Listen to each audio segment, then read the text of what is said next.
So Jobber and Thrive are both all-in-one platforms designed to help small businesses run smoother. But which one is right for you?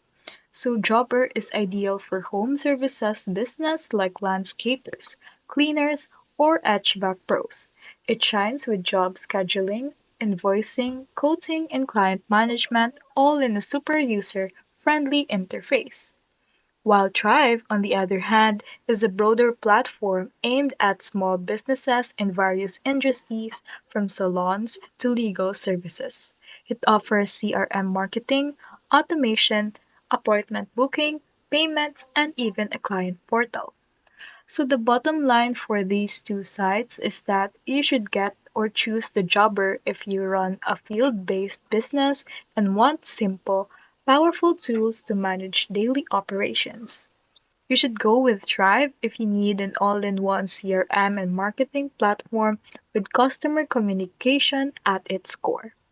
Both are great, just pick based on your workflow that needs on your